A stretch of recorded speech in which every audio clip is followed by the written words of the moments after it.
श्री शिवाय नमस्तुभ्यम। दोस्तों, मेरे चैनल ओम रूही व्लॉग में मैं रूही मिश्रा अपने चैनल में आप सभी का स्वागत करती हूँ।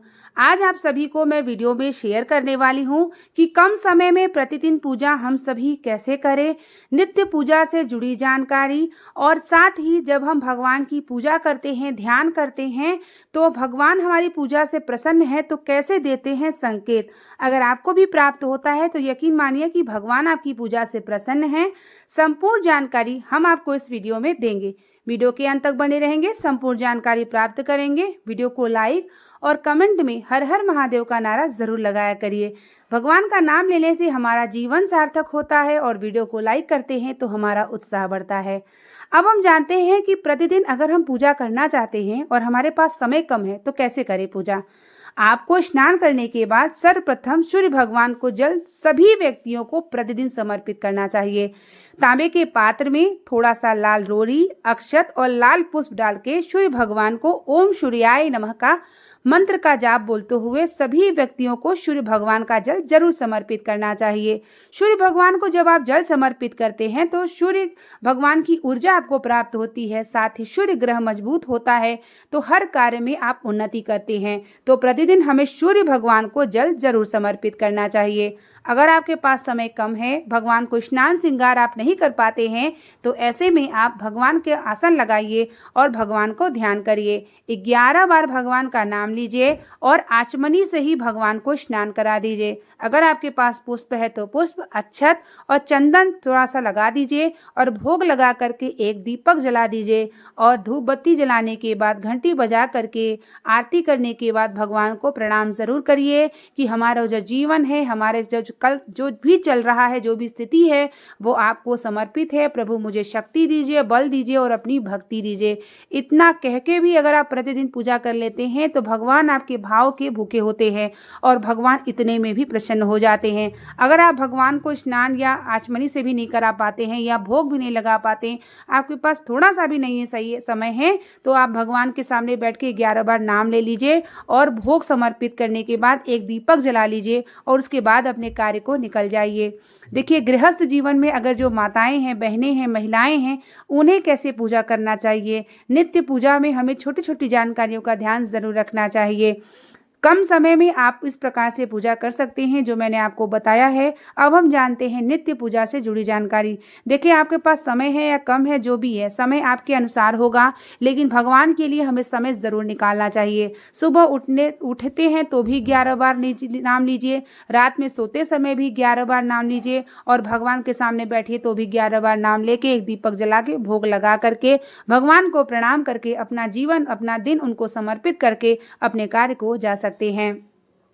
प्रतिदिन जब भी हम पूजा करते हैं, गृहस्थ जीवन में जो भी माताएं, बहनें, महिलाएं पूजा करती हैं, वह आसन लगा करके जरूर पूजा करें। साथ ही अपने आप को शुद्धिकरण जरूर करें। शुद्धिकरण आप कर सकते हैं, जल लेकर के अपने ऊपर छिड़काव कर लें। उसके बाद भगवान का ध्यान करिए कि आप जब पूजा करें तो आपका ध्यान उतनी देर भगवान के प्रति होना चाहिए। उसके बाद जब भी आप शिवलिंग रखे हैं, लड्डू गोपाल रखे हैं, शालिग्राम रखे हैं, जो भी रखे हैं, उन्हें स्नान आप प्रतिदिन जरूर कराएं किसी पात्र में रख के। जब आप स्नान कराते हैं तो वह जल कभी पैरों से ना लगे, इस बात का ध्यान जरूर रखा करिए। और भगवान का जो फूल और जल अब स्नान किया हुआ होता है उसे पूरे घर में थोड़ा सा छिड़काव करें, जल ग्रहण करें सब परिवार सहित और किसी वृक्ष के नीचे जरूर डालें। जो भी आप भगवान को पुष्प, बिल्वपत्र, समीप पत्र, जो भी निर्माण आप समर्पित करते हैं, शाम के समय वो पुष्प को बाहर कर लें और शाम का पुष्प जो आप समर्पित करते हैं वो अगले दिन आपको निकाल लेना चाहिए। यानी जो भी सुबह भगवान की पूजा में फूल समर्पित करते हैं उसे दिन भर ना रखें, शाम के समय जब आप पूजा करने बैठते हैं तो उसे बाहर कर दें। 3 स्थान पे भोग हमें लगाना चाहिए। एक जब भी भोग लगाते हैं तो एक में आप तुलसी रखिए, एक भोग में बिल्वपत्र और एक भोग में आपको दुर्वा रखना चाहिए और आचमनी जरूर करना चाहिए घुमा करके, जिससे भगवान तक प्राप्त हो आपका भोग।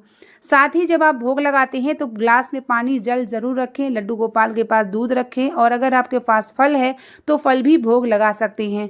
भोग हमें अलग अलग प्रकार का लगाते रहना चाहिए, एक ही भोग एक जैसा ना लगाएं।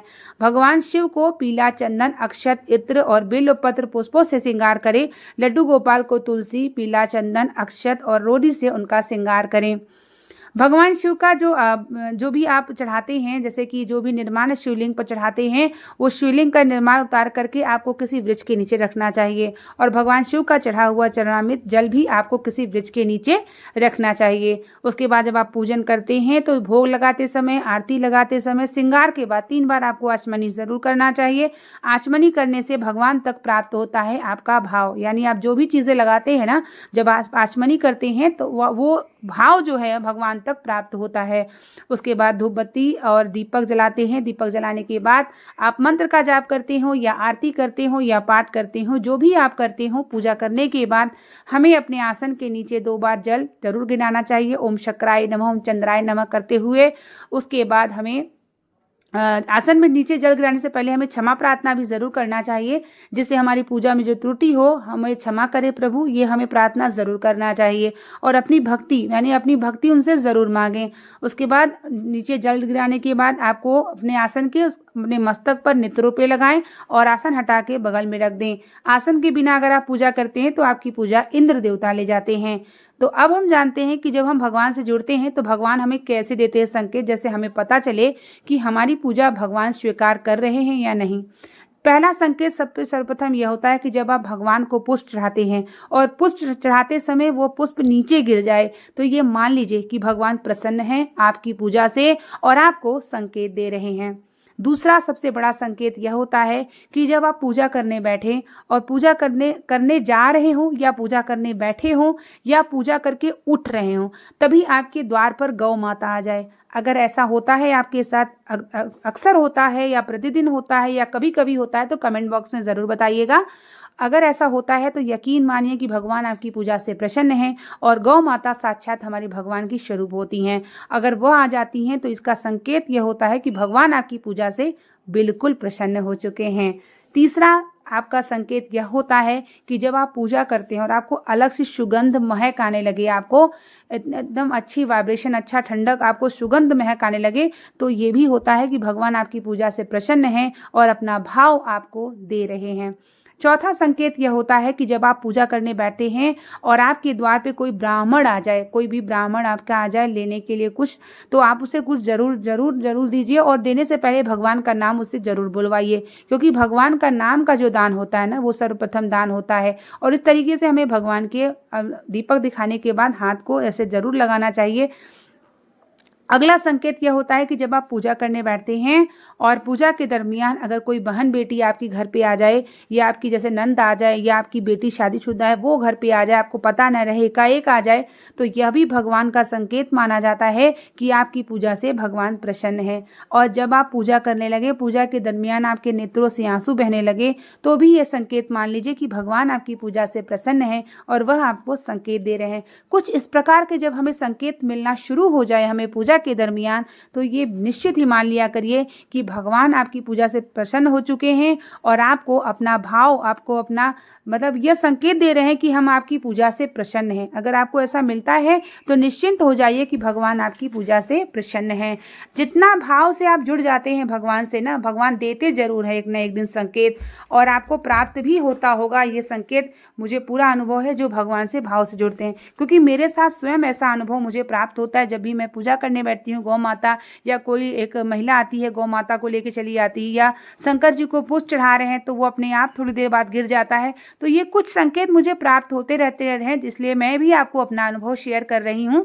और अगर आपके साथ भी ऐसा होता है तो निश्चित ही, और ये तभी होता है जब आप भाव से जुड़ते हैं। जब आप पूजा करने बैठते हैं तो आप सांसारिक चीज़ों को छोड़ के सिर्फ भगवान की ध्यान करते हैं, तभी आपको ये संकेत प्राप्त होता है। ये सबको संकेत प्राप्त नहीं होता है, तो आप भगवान से जितना हो सके जुड़ जाइए, तो आपको भी संकेत प्राप्त होना शुरू हो जाएगा। तो उम्मीद करेंगे कि वीडियो आपके लिए जानकारी भरी होगी, हेल्पफुल होगी। वीडियो पसंद आए तो लाइक शेयर कमेंट जरूर कर दीजिएगा। बने रहिए मेरे चैनल पे, जो भी जानकारी शेयर करती हूँ आप तक प्राप्त हो और आप भी भगवान की भक्ति करके ना अपने जीवन को सार्थक करिए। श्री शिवाय नमस्तुभ्यम। हर हर महादेव। जय श्री राम, जय श्री राम, जय श्री राम।